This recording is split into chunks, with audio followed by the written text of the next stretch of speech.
evening's edition of CovInspiration with Dayo Israel. It is still the series on mentality.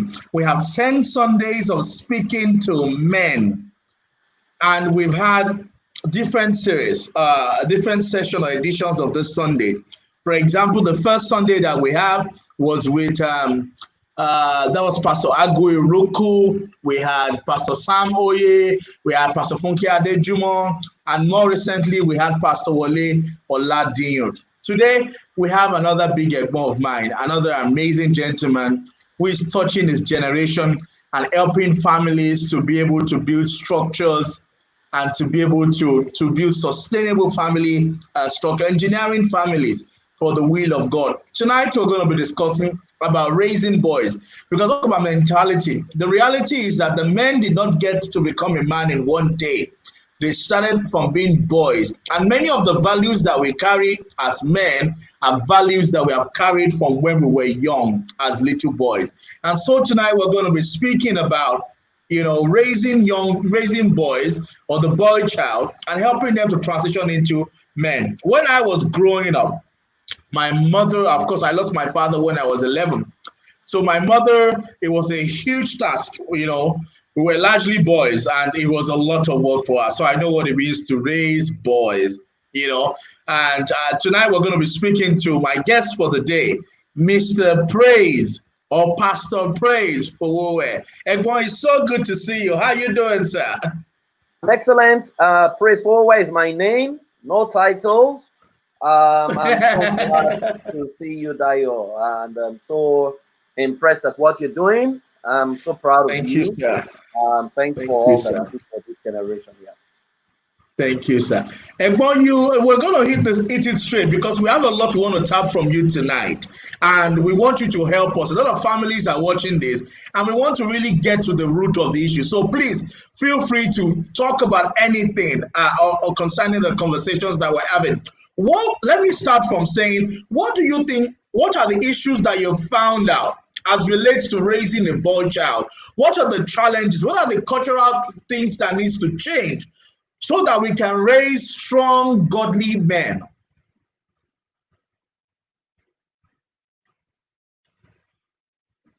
I don't know if you can hear me. I don't know if it's my network that froze or it's network that froze. If you're watching, can you let me know if you can see me or if you can see him? I want to know if the network challenge is from me or from him. I don't know if I'm the one that is frozen.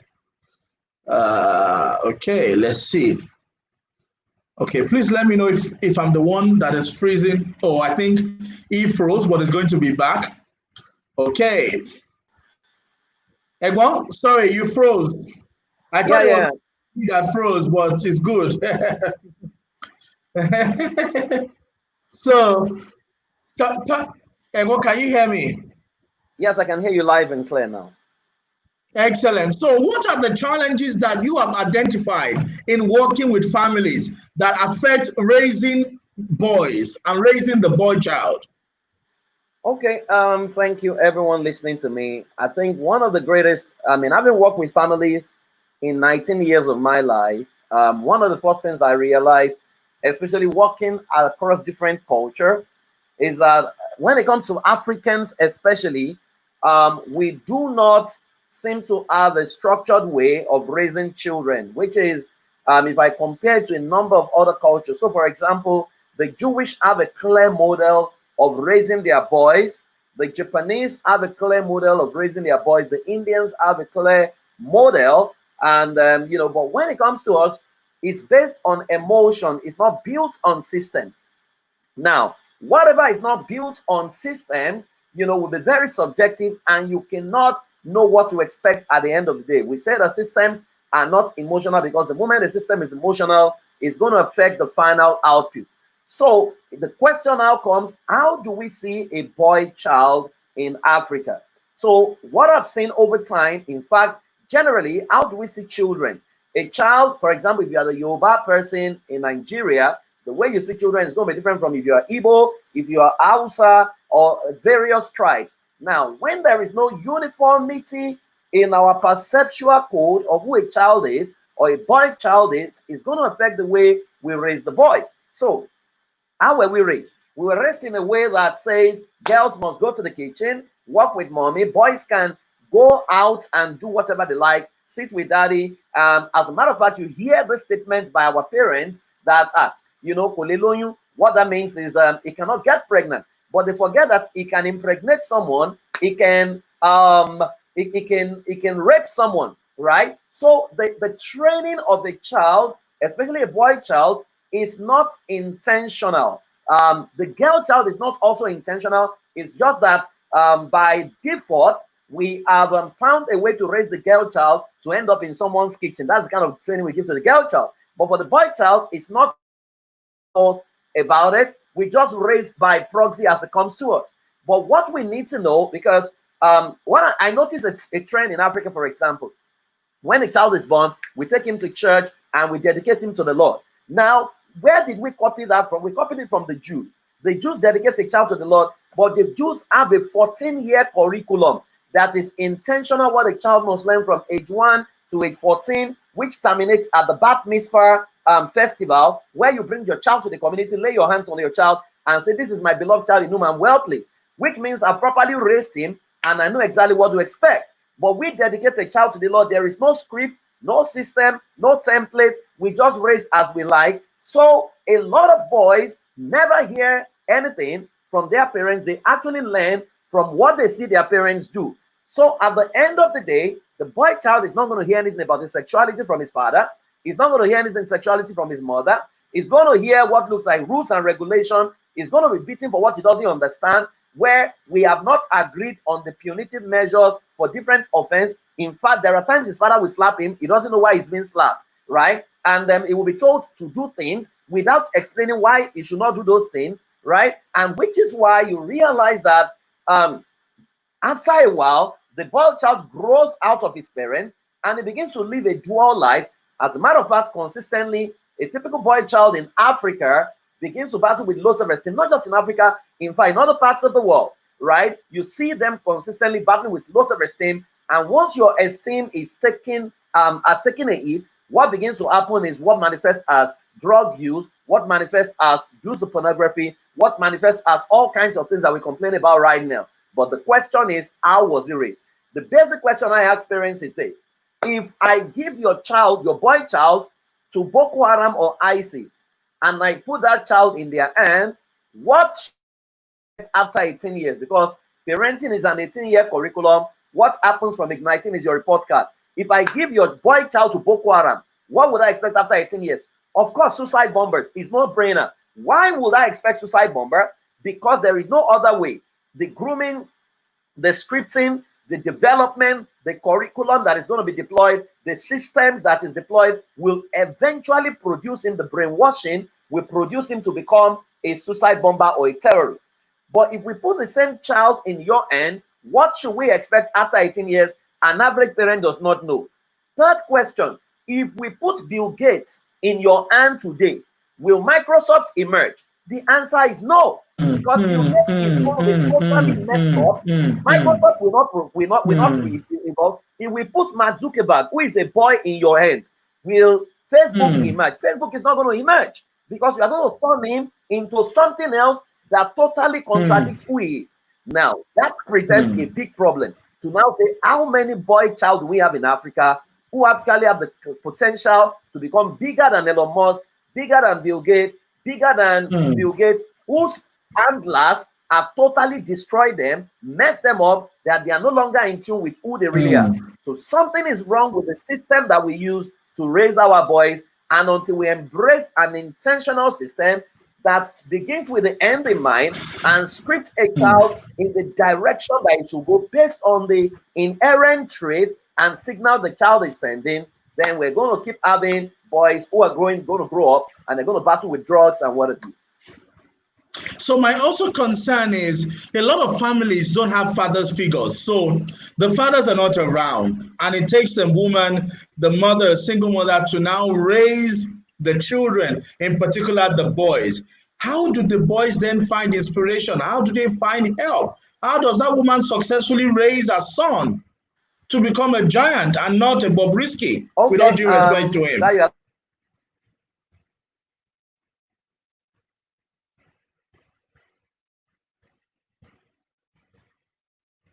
I'm not sure if this is from me or from him, but I know that there's a network issue. I think it froze, so I'm sure Egbo will be back.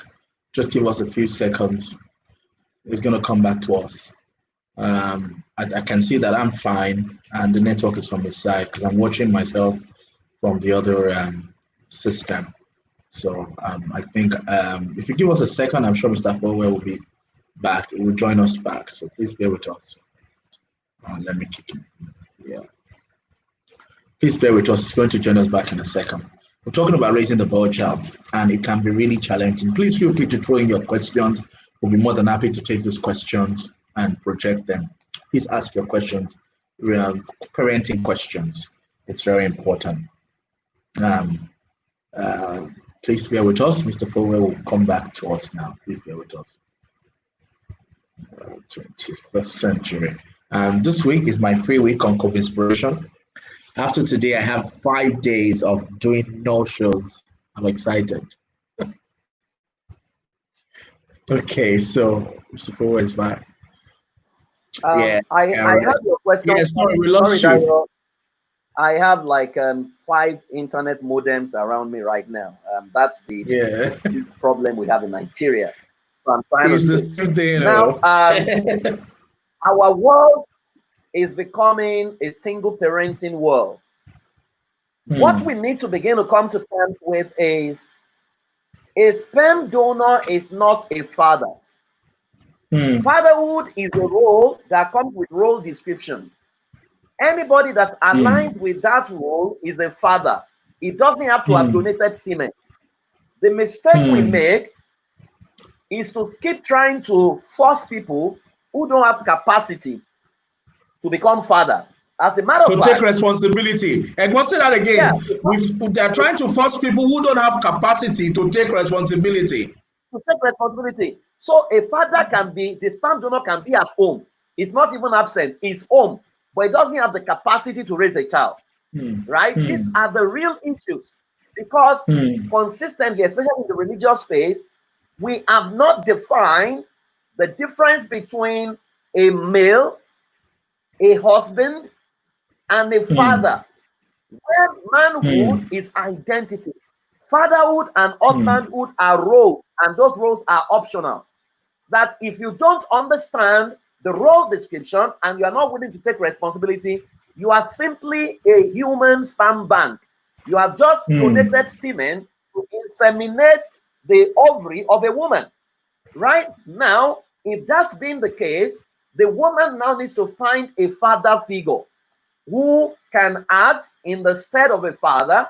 He may be an uncle, he may be an uncle, he may be a brother, he may be, but there is a man around you in your family who understands those roles and can effectively act those roles.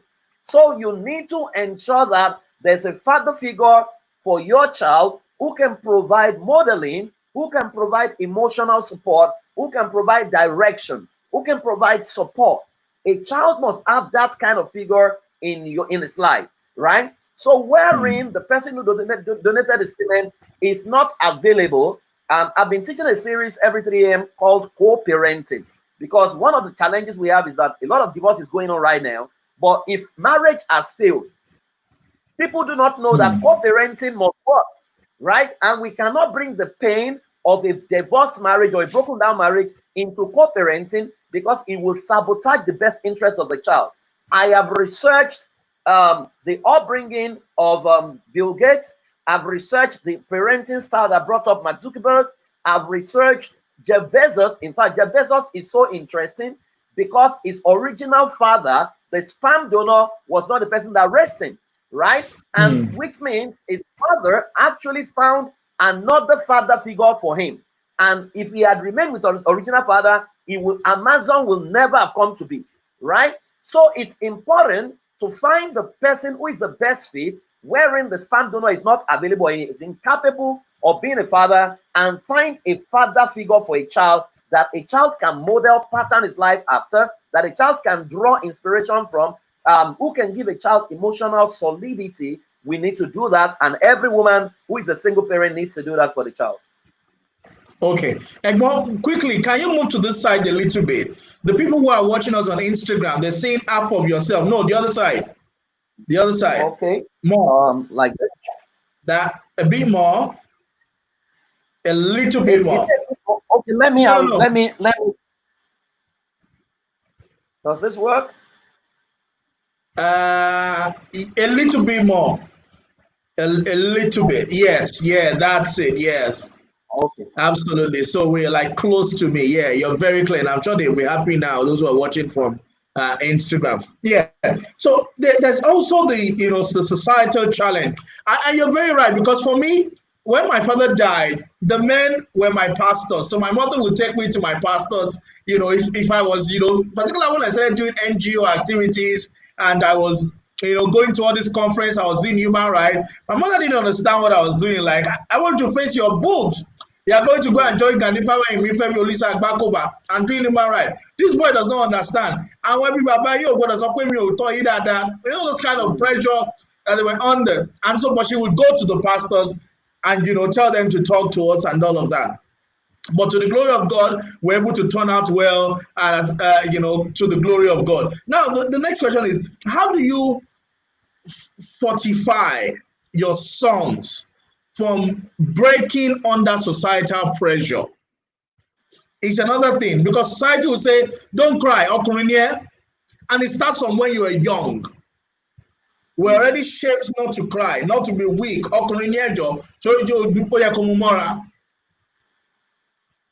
Well, I hear you clearly, and it goes back to what is parenting. A lot of us do not understand parenting, and when you don't understand parenting, you are just going to be beating around the bush and be groping. Parenting is the person. A parent is actually someone who can spot the identity of the arrow in his quiver and groom that arrow, and also shoot the arrow in the direction of a predetermined target in a way of the problem it was meant to solve in service to God and humanity. The word parenting is the word bring forth. It means someone who can bring forth the potential of the child and bring it forth into expression. Now, there are milestones in the life of a child. From ages 0 to 3, you are a scout. Your responsibility within those age ranges is to spot the potential the child is exhibiting and to be able to interpret it accurately. From ages 4 to 6, you are no longer a scout, you are a model, because that are the core formative years of a child. At that age, you need to model the life for your child. When my son was within that age range, one day he looked at me and he said, when I grow, he was just talking with my wife, and he said, when I grow up, my tummy will be as big as my daddy's tummy. But that was the age of modeling. I was modeling pot belly to him. I had to hit the gym and I had to come down. I dropped 14 kg that particular year, right? So ages 4 to 6 is the age of modeling. You model the right language pattern, you model the right life for your children and create moments that they will not. From ages 7 to 9, that's the age of instruction. You now move from a model to an instructor from ages 7 to 9, which means at that age, you must create a curriculum. You must know what to teach a child based on the inherent trait. That was the age Bill Gates' mother began to make him do charity work in the society. That was the age Elon Musk's parents, right, made him pay, his father paid 70 rand for him to go on an excursion where he discovered that it was IT he wanted to do, right? So at that age, you instruct your child, because from age 9 to 12, that is a transition age, you have to be a friend. At that age, you have to get into the world of your child, become a friend, understanding their slang, understanding their games, because if you miss out at that age, it will affect their teenage years. At the level of teenage years, ages 13 to 18, you are a coach. At that age, you need to understand that you can no longer impose your will on the child, and you cannot teach a child without knowing what he knows about the subject, right? Because from age 19, parenting is an 18-year curriculum. What happens from age 19 is your report card. From age 19, you are an advisor and a cheerleader, a fan, because your child is not obliged to obey you again from age 19, right? Which is why if you understand the differences in these milestones, you will know the role description, you will know the role that is required at different age ranges, and if you play that role effectively, your boy child will grow well, they will be strong enough, they will know what is expected. And please, can we stop trading domestication for discipline? It's not the same, right? A lot of us, we say we were disciplined. I mean, you will have had some of the older generation in Nigeria, they make statements like, this generation, what ibaje, and woman, what ibaje. In our days, we were not like, I tell them they were not disciplined. They were domesticated. A disciplined people will produce a, if the society is not disciplined, then you cannot say you were a disciplined people. You were domesticated. Your parents beat you, they shouted on you, you say you have turned out better. The question is, what was the opportunity cost of the beating? What was the opportunity cost of what was taken away from you? Your ferocious curiosity was compromised. Your confidence was compromised. You are battling with low self-esteem and insecurity. These are proof that you were domesticated and you were not disciplined. The word discipline is the Latin word disciplina, which is instruction. There is no slapping within the ambit of discipline. Discipline is the word discipleship, which starts with modeling, instruction, and correction. Your tantrums is not required to correct a child, right? Because many of us were beaten, and we're already beating children because we can't differentiate between age-appropriate expected behavior and bad behavior. Your child is a human being. He has emotion. He's entitled to cry when he ought to cry. So don't tell him you're a man. Man up. Men who don't express emotions as children oftentimes become abusers when they get into marriage, because the emotions that you didn't allow them to externalize are different milestones in their life. The moment their wife says something that is off course, they're going to slap their wife, right? And people call them violent men, not knowing that they have stomached a lot of things, they've suppressed too many things that they could have externalized in their upbringing that the society did not allow them, to externalize. So we need to agree that something is wrong with the template with which we used to raise children in this part of the world, and begin to research into what we need to create to help the boy child become the best version of himself. Wow, wow, wow. Parenting and raising the boy child in the 21st century. Before I go into solutions of saying how do we successfully raise the boy child, there are a lot of things I want to get into. So first, we're in the digital age, 21st century, and there's so much on the internet targeting at our children. I saw some parent that said when their child is holding their tab, their iPad, there are different adverts that comes than when they are the one holding the tab. And they tested it over and over again. They give the tab to the child, they find a lot of adverts that are targeted at children and they are sexual. But when they are holding it, they see an entirely different level of adverts. How do you successfully raise your child in a godly way in this kind of day and age? The first question is, what is the godly way? As at the last time I checked, every parent wants to raise a child in the way of the Lord. When I ask them what is the way of the Lord, they don't know. They just think the way of the Lord is going to church. How it's become a cliche. I want to raise my child in the way of the Lord. What is this way of the Lord? Do you walk in that way? They don't walk in the way. They don't know the way. Now, here is what I ask them to do. So I ask them to write the 7 attributes of a godly child. Guess what they write? They will write things like obedience, so that he doesn't argue with them. It's not because they want. They will write, he will be prayerful, he will be holy, he will be righteous, he will be loving, and because they don't understand the way of the Lord. Now, I will now ask them to write the attributes of God, because a godly child is a child that looks like God. That's what it means. Write the 7 attributes of God. They will not write God is sovereign, is omnipotent, is omniscient. They won't write obedience for God, though. They will write is omnipotent, omniscience, omnipresent. Right? So I ask them, how come what you have written about God is different from what you have written about a godly child? Then they said to me, but no child can be omnipresent. Then I asked them a question. Is there any child on this planet who has created a product that is all over the world?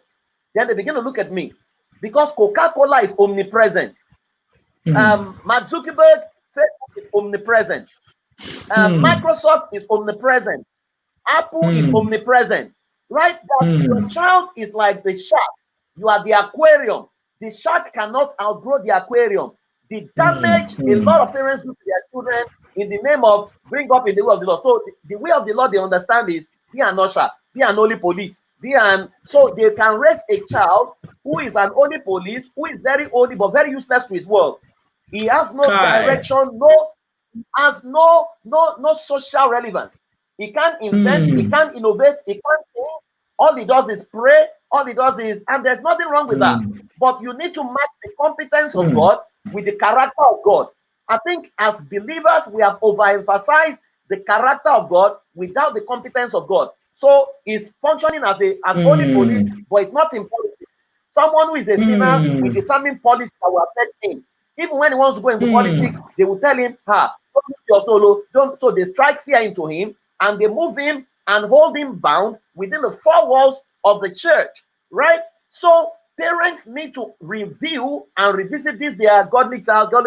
You first need to know the way of the Lord, because many of us are serving the unknown God.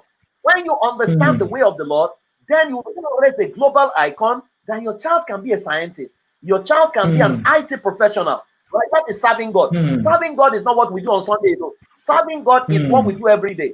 Mukesh Ambani is the richest man in India. He's the president of Reliance Holding. They asked him a question. They said, why is it that all your products don't have any defect in the market? You know what he said? The guy is a Buddhist. He said, when we produce anything in this company, we lift it up and we ask, can it pass the test of worship unto God? He said, if we cannot offer it to God, we will not give it to the customer. That is zero margin of error. But to have a child being raised in the way of the Lord, is selling substandard goods. He's selling bad products, right? But he's selling it in the name of Jesus. So we need to understand that if we don't understand the way of the Lord, we are going to sell religion to our children and call it spirituality. And that's not the same. So when we understand the way of the Lord, then we will script a child to follow that way and guide him to enjoy that way. Which is why if we don't create a tribal ideology and give a child something that he belongs to, then we have no right to question him that he's dancing to a music we don't approve of, is watching pornography. There is no vacuum in life. If you hire a Japanese, you know what to expect. You know why? The Japanese national values is taught from the home. About 6 of those values. If you hire you know what to expect. If you hire an Indian, you know what to expect. If you hire a Christian, you don't know what to expect. Is that not an embarrassment to us? So we need to understand that we must match the character of God with the competence of God. You cannot say you are a godly person and incompetent. God is not, oh Lord my God, how excellent is your name in all the earth. God is not incompetent. If your name is on the list of those to be fired as a godly child and you are speaking in tongues, your speaking in tongues is in vain, because the Holy Ghost in you should be an intelligent spirit. It's not a spirit that falls people down. All those falling people down, when they rise, what has happened to them? The Holy Ghost in you must be an intelligent spirit that makes you indispensable everywhere you. That is what we need to begin to introduce to our children when we raise a godly child who is serving God out of love, not out of fear. What is sold to us is the fear of God. When the love of God is what is sold, then a child will know that every battle is a battle against his identity. Every misbehavior is either a non-remembrance of self or a non-discovery of self. Your role as a parent is to help your child to discover his identity, defend his identity. Once a child is comfortable in his identity,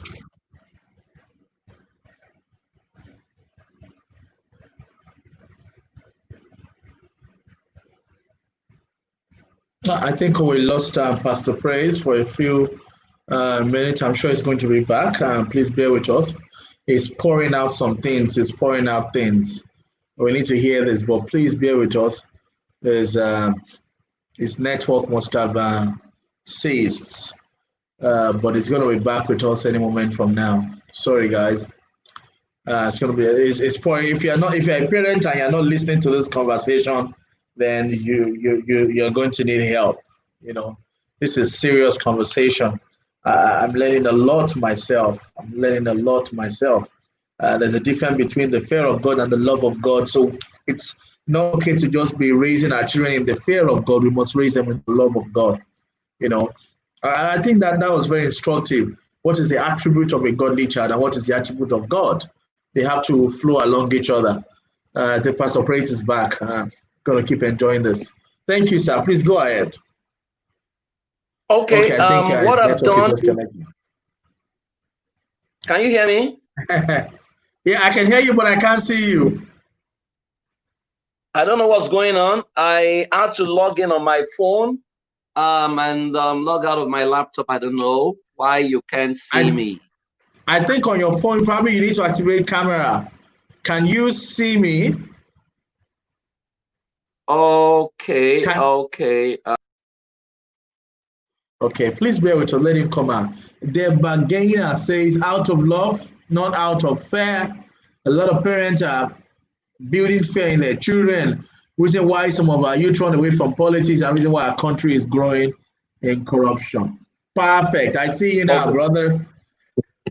Okay, good. Perfect. So, yeah, this one is very good. Okay, good. I love where you are. Please, Joe. Just keep going. Keep going. We are feeling you. So we cannot say that we are raising godly children who are grossly incompetent when it comes to understanding politics. Daniel understood science. Daniel understood politics. David was a political leader. Mention anybody in the Bible. These guys were not pastors. It looks like the only expression of God we know is pastoring. And that's an embarrassment to our God. We are the light of the world. We should lead science. We should lead technology. We should lead politics. We should have model governors. We should have model civil servants. Those are the people we should have. Not all pastors all the time. The highest aspiration of a believer must not become to be a pastor. The highest aspiration of a believer must be to become indispensable to his world. That the government of the world is on your shoulder.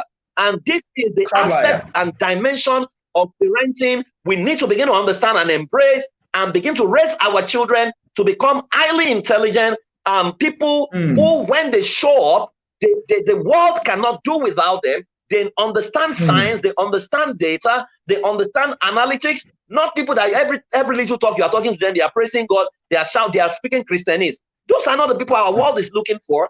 Our world is looking for people who can entreat God, get into God, and find solution for the world and make it into a product and service. Those are the people the world is looking for right now. And it's your responsibility. If you don't raise a child to master his identity, pornography will own your child. Big Brother will own your child. Naira Marley will own your child. All these people you don't like will own your child because a child will look for what is superior, what can speak to him. So if you have not spoken to your child's identity, trust me, a child that doesn't know who he is will misbehave. A child that forgets who he is will misbehave as well.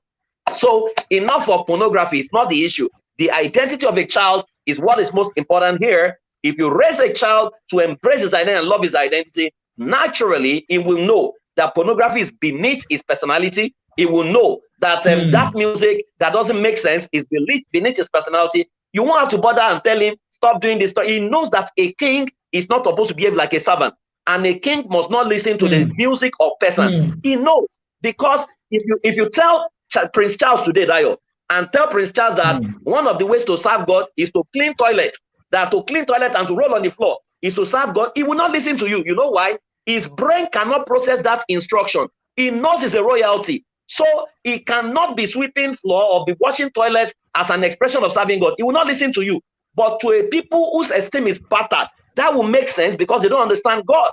So you need to find God and introduce your child to God, right? And when you do that, you realize I will raise children whose esteem is intact. Once a child's esteem is intact, trust me, nothing can touch that child.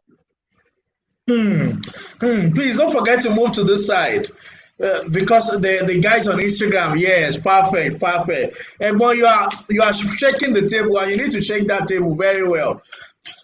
Excuse me. I was actually going to that conversation around pornography, masturbation, and how do you help your boy child, to manage that and to come out of that? So you've started with the first point, saying help them to understand their identity. What other things should parents understand when it comes to helping their boy child to overcome pornography, masturbation, drugs, and addictions? If you don't teach your child, your job, like I said, I've talked about the different milestones and what you need to teach. Sexuality education is the totality of your child, and it must start from 18 months. 18 months to 3 years, you teach your child my body and I. That's the age where they can pronounce their body parts, right? From 4 years to 6 years, you teach curiosity and I. That's where you teach the concept of respect. That's where you teach the 4 golden rules of the body. Rule number 1, my body belongs to me and also belongs to God. Rule number 2, I must report to my dad and mommy whatever happens to me. Rule number 3, I have a right to say no to whatever I feel is wrong. And rule number 4, anyone that says I should not talk wants to destroy my future. That's the age you teach fire on the mountain. Bad movies, bad pictures, bad song, bad friends, that's fire on the mountain. What you do is run away and report. Now, from ages 7 to 8, or 7 to 8 thereabout, you teach awareness and I. That's the age where you teach your child world changers. You introduce your children to young people change the world. People like Thomas Edison, people like Mark Zuckerberg. You make them do autobiography and understand that they are not too young to change, to transform their world. Because if you don't create this, there is no vacuum in life. If you give your child a handheld device that is internet enabled, and you now begin to pray, God, may my child not see pornography. Your child will see pornography, will use pornography. The age that is hooked on pornography today in Nigeria is age 8. I sit in therapy consistently with them. Now, a lot of parents now say, I don't know what happened. I say to them, giving a child an internet-enabled device without putting security measures is like giving your 9-year-old your car key and be praying that God may not have accidents. Accidents will happen with all your prayers. Why? Because you have not taken the necessary precaution, right? So that is the age where you introduce them to the lies of the predator, because predators abound. But there are human predators, there are system predators. System predators is more lethal. That is least talk about. Those are the music we listen to. So check Nigeria, see our hypocrisy. We say we want children to turn out right, but when there's a math quiz or spelling bee, what is the best winner's prize? Maybe 10,000 naira. But when it's a show where people are going to show their nudity, they begin to talk about 90 million, 50 million, right? Then you see corporate Nigeria. Corporate Nigeria will not sponsor sensible shows. They will not sponsor, and the people signing the check in corporate Nigeria are believers who attend churches, right? They will not sign shows that promote intellectualism, that promote moral values. They will sign shows, artists whose values they can't support because they want to trend, because they have followership. They want their followers. So they sacrifice values for followership and trend, and eventually they will now create shows. Those ones will mess up the mind of the children. Now, those are secondary abusers, because abuse can be by interaction or orientation. Eventually, the same people will now stand on the pulpit and say, our children are being spoiled. Our children are being spoiled. You are the one spoiling the children because you will not put your money where your mouth is. So, for example, Big Brother is on. I have no problem with Big Brother at all. At all. Big Brother is doing what Big Brother needs to do. But every year, believers are quick to come out. Big Brother has come again. Big Brother has been on for over 10 years. Is it not too late? I mean, is it that the church cannot wake up and create an alternative shows? What will it cost for the church to come together and create alternative and sponsor it? But we are experts at complaining. It's now lamentation of the apostles, no longer act of the apostle. It was the act of the apostle, their action, not their lamentation, not their completion. So the earnest expectation of creation is awaiting the manifestation of the sons of, not the explanation of the sons of God, not the ranting of the sons of God. We are experts at ranting. We have the money, we have the location, we have the equipment, we have everything that is in there, the camera, but we will not use it to do what it needs to do. We will use it to only shoot our services and we are fine. These are the problems, right? A light that refuses to shine is worse than Big Brother.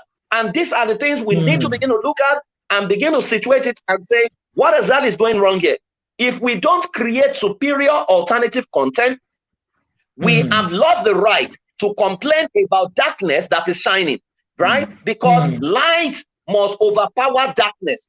But where light refuses to shine, darkness will look like light, and the world will embrace darkness. That's the way it works. There is no vacuum in life. So from ages 12 to 13 to 19, to 18, you now begin to teach your children things about pornography, things about LGBT, things about masturbation and what have you. If you don't teach it, then don't complain that your child is doing it. It's your responsibility to teach it. Now, you may not know how to teach it, which is why we have lots of materials. Because I have an e-learning platform, all kinds of materials are there that you can pay for and teach your child, right? But we have this arrogance that makes us feel we know, even when we do not know. Eventually, it's too late. When the child is now old, they are now looking for therapy. Prevention is cheaper than trying to attend therapy because there's no even guarantee in therapy. I see it in therapy consistent with children who are hooked on drugs, hooked on masturbation, hooked on pornography, children who have become sex addicts and blah, blah, blah. And I said to their parents, but this was preventable because Frederick Douglass says it is better to raise a healthy child than to be trying to repair a broken adult. It's our responsibility to raise our children and to model the light. Let me shock you, Dayo. Almost all the children I have worked with who are hooked on pornography, I always ask them, when was the first time you saw pornography? Guess what? The first time they encountered pornography, it was on their father's iPad. So if you as a parent, you are using pornography for whatever, under whatever guise, you have lost the right to tell your child not to do pornography or masturbate because your child is simply taking after you. So we need to model the life, lead the life, and engage our children, teach them age-appropriate sexuality education. Once we do that, we will win our children because the strength of the predator is the ignorance of a child. Once you teach your child what is right, trust me, your child will be safe and your child will be free, and you have nothing to worry about. Two things. First, age appropriate. That's one. Number two, you help a lot of families engineer the family system. How do our viewers build a sustainable, godly family system? Engineering godly family system. Okay, so you are getting me to my core. Now, first thing is, you need to understand that there is a system making everything work, right? So when at the last World Cup, you notice that after every match, the Japanese fans, they waited to clean the stadium. And people thought they were impressing the world. They were not impressing the world. That's the way every Japanese home is. Because they have defined who they want their citizens to be. And they have created a system of family system and an educational system that can deliver that. That's the way sensible nations behave, right? Now, many parents need to understand that marriage is the coming together of a man and a woman from two different nations to create a new nation that will promote the best interests of all and whose country will give our world rest. That your family is a nation. The most important nation on earth is your family. Israel was somebody's family, right? But a lot of us, we don't understand the basics. I mean, I have worked with lots of people, lots of churches. The basics is not understood. So when you ask people to define what is male, what is female, they can't define it.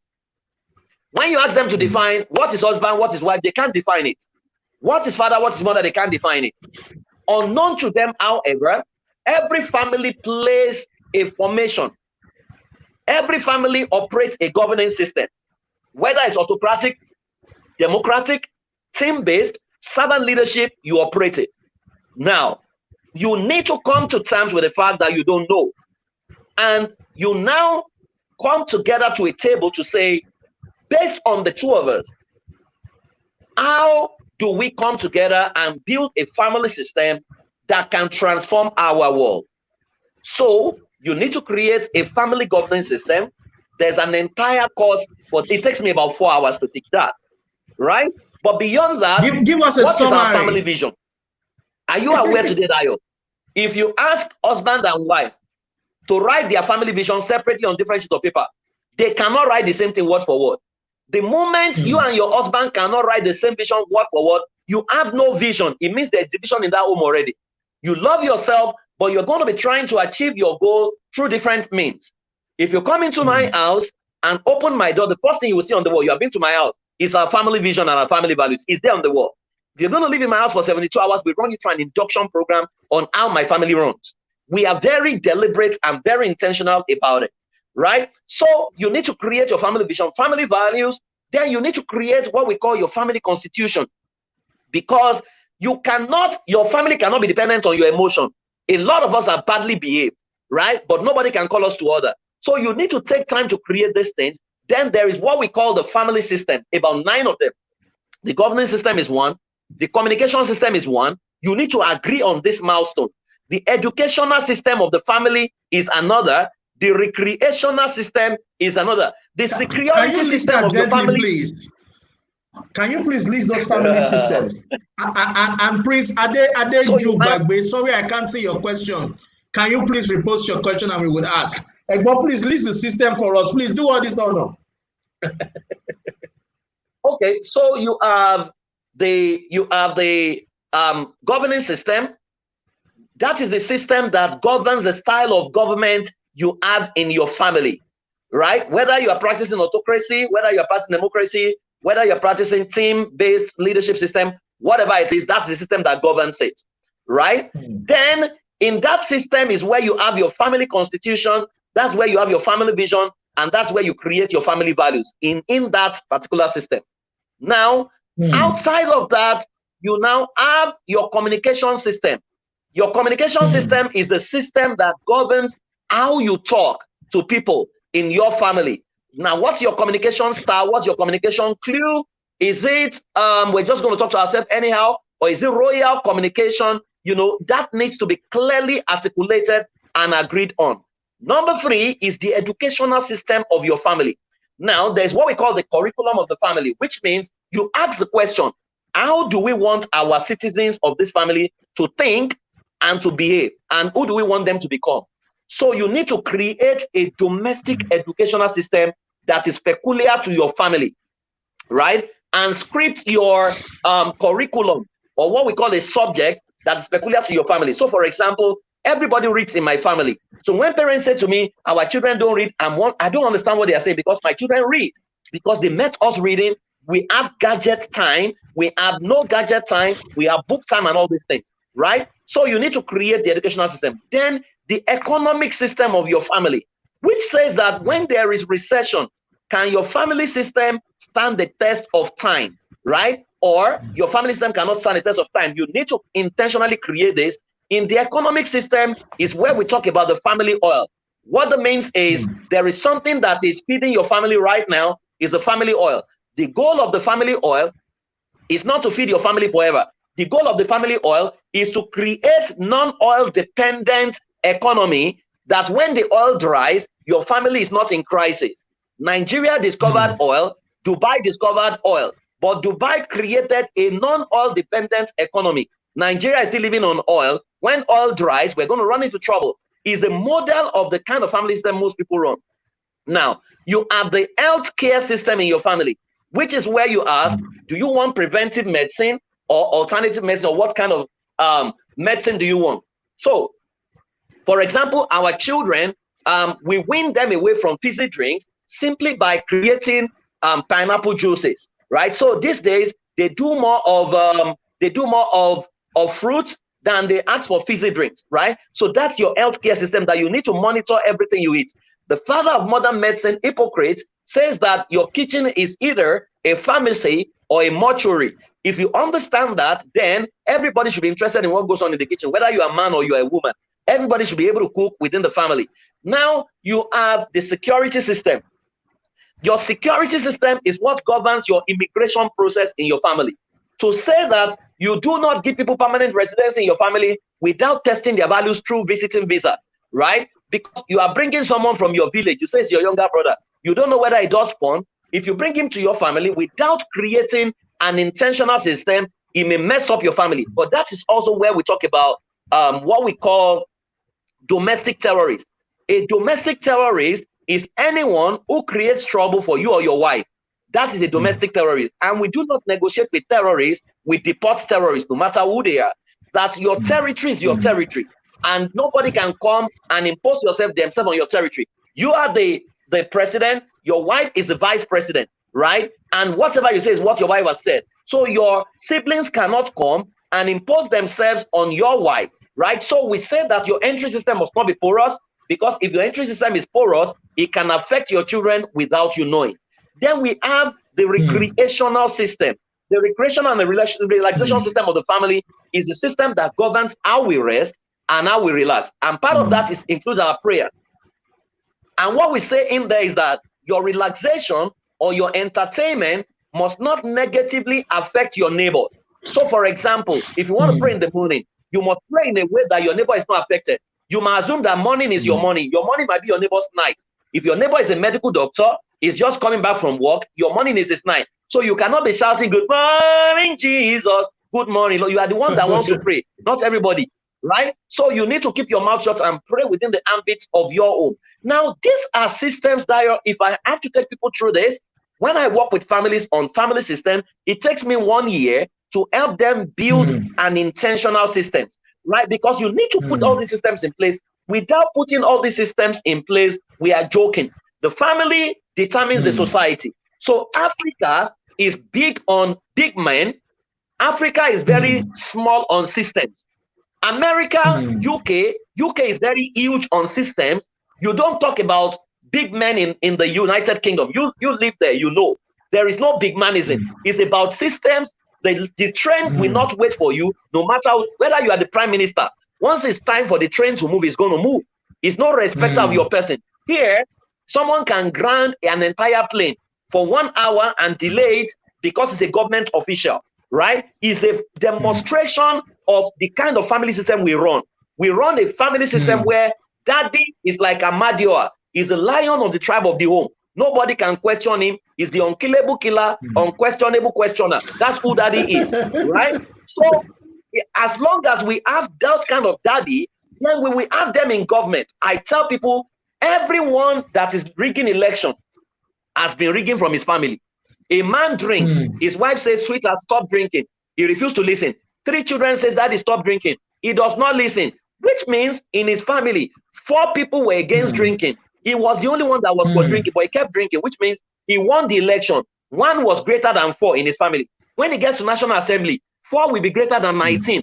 He has been rigging from his family. So everything that happens in our nation is actually a model or a reflection of the aggregate families of Nigerians. So if we don't embrace a system-based family where we say that a male is simply the masculine expression of humanity, where humanity is man, the female is a feminine expression of humanity, and that we are meant to collaborate and create a team-based relationship that promotes the best interest of all. That headship in the family is the person who creates the environment where the potential of everyone finds expression. And we need to collapse all this culture that has not served us, all the wrong things we have been taught. Men are logical, women are emotional, all gouache. There is nothing like that. Every human being has emotion and logic. The one you are paid attention to is the one that becomes elevated. So the first need of a man is respect. The first need of a woman is love. Is there any man who doesn't want to be loved? Is there any woman who doesn't want to be respected? You know, we have just created all kinds of stereotyping that is not serving the best interest of all. As a man, you must be richer than your family and be able to provide for your family. If you have married Bill Gates' daughter, what level of work must you do to out-earn her when her father has willed his entire wealth to her? So we keep teaching things that doesn't make sense at the end of the day and does not promote the best interest of all. If we are a team, then we know that the family is one, and star players don't win matches. It takes a team. So you're going to align with your wife, right, to promote the best interest of the family. And let me tell you, nothing trumps a well-oiled family system where nobody is above that system. Your family must be able to call you to order. They must be able to tell you proper feedback without being afraid.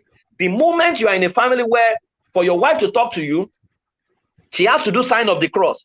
For your children to talk to you, they have to commit your heart into God's hand. That is no longer a love-based family. That is a Amadioa, a Shango, or Ogun kind of family, right? So what we need to do is to calm down and agree that we do not know what we know, right? And now embrace knowledge. When we embrace knowledge, it will destroy our pride. We will be humble to receive.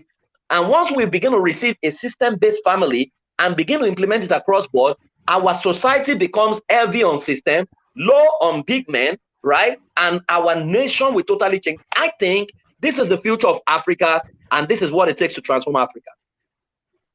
Ego, thank you so much. I have about 3 or 4 more questions for you before we wrap up. First, number 1, where can people get your books? I know you have a book, Out of the Box Parenting. So I'm sure that every family would need that.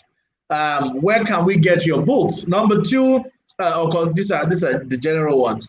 Number 2 is, when is your upcoming events or webinar that families can participate and benefit in?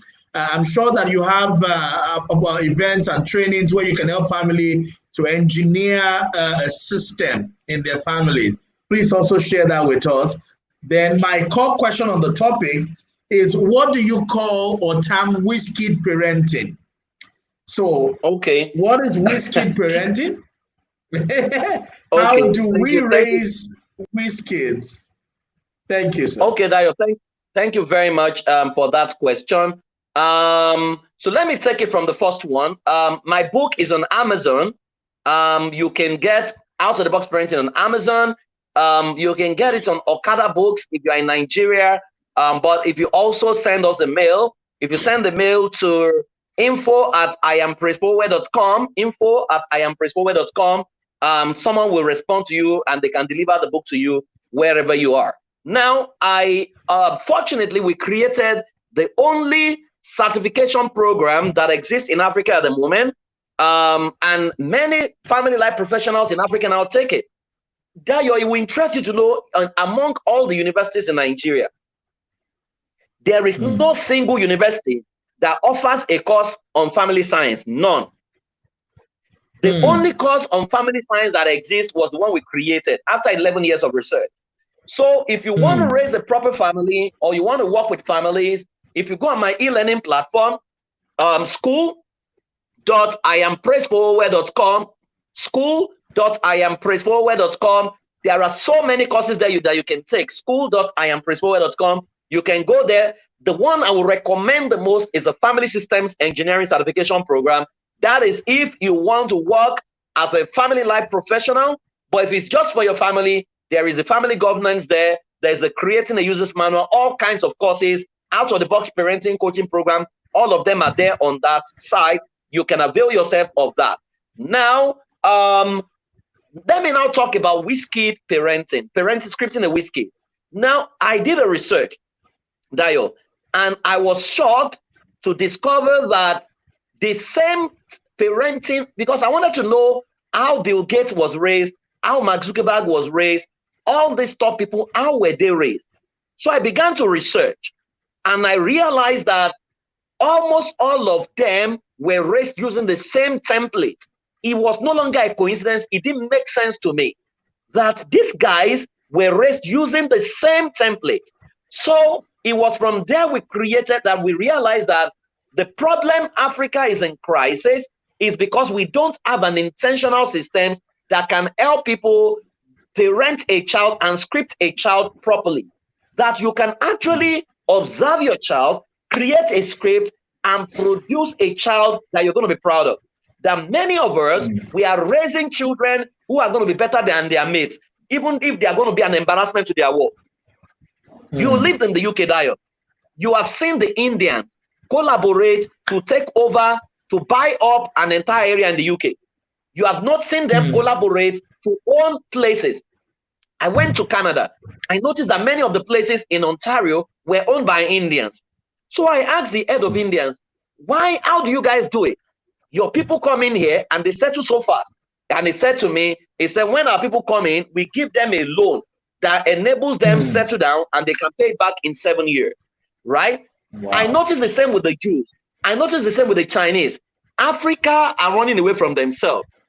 It's because we have not been built to collaborate, because we are always suspicious of ourselves. And nobody grows great like that.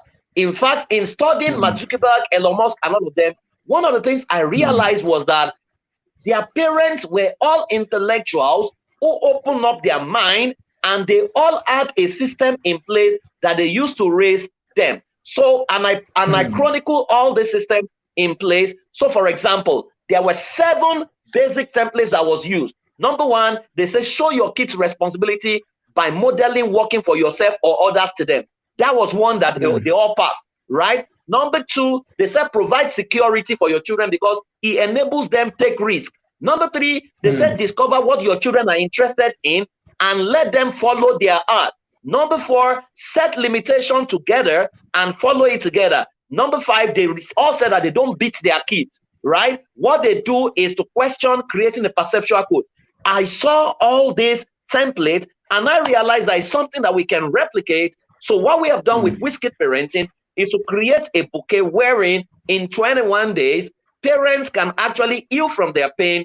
Parents can discover the signal their children are sending. Parents can script their children and help their children understand the best template to raise the child. And parents can understand how to create systems that can promote the best interest of the child. So what we have done is to create this as a bouquet of products that people can get. So if they go to iamprincefowwowe.com/whiskey, they can actually get this and they can implement in 21 days, money back guaranteed. You will realize that you no longer shout, you no longer yell, you no longer spank, yet your child is behaving well, yet you are correcting your child. If your child is dealing with any form of addiction, you will find a way to win back your child without getting into tantrums and many of the shenanigans that many of us practice. So templates that has worked can be replicated if we know how to replicate it.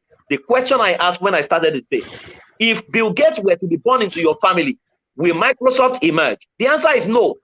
If Mark Zuckerberg were to be born into your family, will Facebook emerge? The answer is no. If the answer is no, then the child in your hand is at risk. You need to humble yourself and embrace templates that has been researched for you that can help you overcome your cultural bias, religious bias, and free your mind to get the best out of your child. Thank you very much, Dayo, for this invitation. Thank you, Edmond. My final question, can you give us some of the tips that you shared in the Whiskey Parenting module? For example, 1 or 2 points on what you recommend for parenting discipline children without introducing yelling or anger or shouting or beating with cane, and also what were some of the things that you introduced or proposed in terms of raising a confident and happy child? Okay, number 1, you need to first determine what is your child perceptual code. What is your perceptual code? A child perceptual code is the representative system that you have created to reflect a child's identity.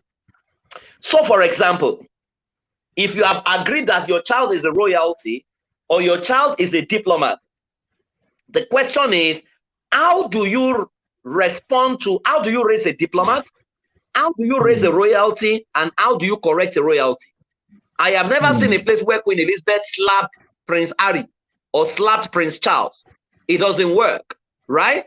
Because you negotiate and you instruct a royalty. So no matter what you see, there's a parenting quadrant called out of the box parenting quadrant. In the parenting quadrant, there are 4 quadrants. The seed owner is God. The seed is the child. The seed handler is you. The seed environment are the culture and religion. The biggest problem to the child is you, because you don't know who the child is and you are very subjective in your approach. So it's important for you to create a perceptual code. So for example, whenever my son does anything that I don't like, you know the first thing I ask him, David, who are you? And he says to me that I'm a king. And I say, so do kings do what you have done? Because we assume that we need to shout, we need to beat, we need to yell. Let me tell you this, something happened in Norway. Norway has one of the lowest crime rates in Europe right now. And what did Norway do? Norway realized that corporal punishment does not resolve a behavioral problem. They noticed that every time they arrested prisoners and they beat them, when they released them, they went to commit the same offense again. So what did Norway do? They eliminated death sentence, they eliminated life imprisonment, maximum jail time became 22 years. So every time prisoner came in, they did a welcome party, they turned the prison into a 5-star hotel system. A prisoner is entitled to a bed, an ensuite room, is entitled to cable television, is entitled to a gym, and is entitled to study any course he wanted. Because they came up with a mantra that when you treat a human being like an animal, it will respond like an animal. If you treat a human being like a human being, it will respond like a human being. But if you treat a human being like a royalty, it will respond back as a royalty, right? So this is what I say to people. Never beat a child for what you have not taught him. Number two, never beat a child without giving him room to assimilate what you have taught him. 3, never beat a child when you are angry because you will damage him. 4, never beat a child when there is no data to prove that beating can solve that problem. 5, never beat a child when there is another disciplinary measure outside of beating that can resolve that behavior. Number 6, never beat a child without giving him room to defend himself or explain what he has done. And number 7, never beat a child without agreeing, prior to the time the offense is committed, the disciplinary measure for that offense, because you'll be unfair, right? Those are the 7 questions you need to ask before you beat a child, right? Because the prodigal son took his father's wealth, went away. When he returned, his father did not slap him. His father knew that what went wrong with him was that he lost his identity of who he was, and the father restored his identity to him. If beating can stop a behavioral problem, criminals would have changed, prisoners would have changed, Boko Haram thieves will not be stealing again, right? But it is proved that behavioral problems require a behavioral solution, which comes back to identity. Every misbehavior is either a non-discovery of self or a non-remembrance of self. So your goal is to help your child remember who he is, which is why we say that you need to create a system that works and that promotes the best interest for your child. So as a parent, right, when you look at your child, what do you see? If what you see is a royalty, go and learn how royalties are raised, how royalties are corrected. Your goal is to correct. The problem is many of us talk, we can't communicate. So if I want to move a child from here to here, I can tell him, stand up and move to, which is what we do. We don't respect the child. We all pretend as if the child is the only one that should be beaten. Meanwhile, we are misbehaving. If beating is what can correct the behavior, why are we not beating ourselves? When we hear, why are we not beating ourselves? Right? So if I want to move a child here, I can look at him and say, sweetheart, you know you're my king and I love you so much. I was just wondering where you're sitting is not nice enough for a king. Why don't you move to this other seat and I'll take a selfie with you and you will look very much like a king. What if that child has Orikukun? What do you mean Orikukun? Orikukun is because you cannot rent a space in his head. Trapped in every child is an Obama and Osama. The one you speak to is the one that responds to you. Hey, if you every child is an Obama and Osama. And Osama, right? So that. if you speak to the foolishness in him, he will respond to you. If you speak to the royalty in him, he will respond to you. It's your child. If my sheep hear my voice, the voice of a stranger, they will not hear it. Right? So it's about creating rapport. When you create rapport and your children know you mean well for them, they will follow you and they will do what is best for them. I think that, yeah. Wow. Well, ladies and gentlemen, we have been speaking to my boy and my brother. I always call him Pastor Praise Fowowe. Thank you so much.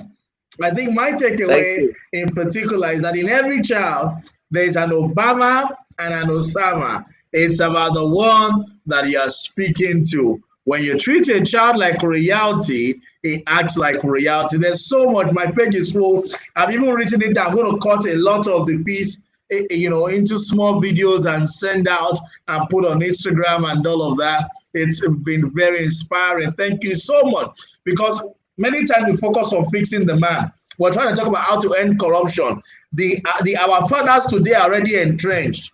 We need to begin to work on the younger generation. Begin to re-engineer our emerging generation so that our generation and the one coming behind us can do better than the generation of our fathers. Thank you so much for the work that you do and all the inspirations that you are. We hope that when we are doing this session for the girl child, that you also honor our invitation to come and help us talk to parents on how to protect their daughters and ensure that they can keep them safe from domestic violence and harassment and sexual harassment from families and outsiders. No problem at all. I'll be available.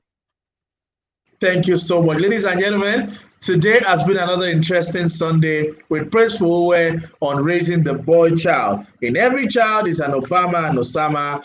Please ensure you are speaking to the Obama and not to the Osama. And if you're an uncle or you're an auntie Don't be a domestic terrorist in the families that you visit for holiday. God bless you, everyone, and have a fantastic evening. God bless you.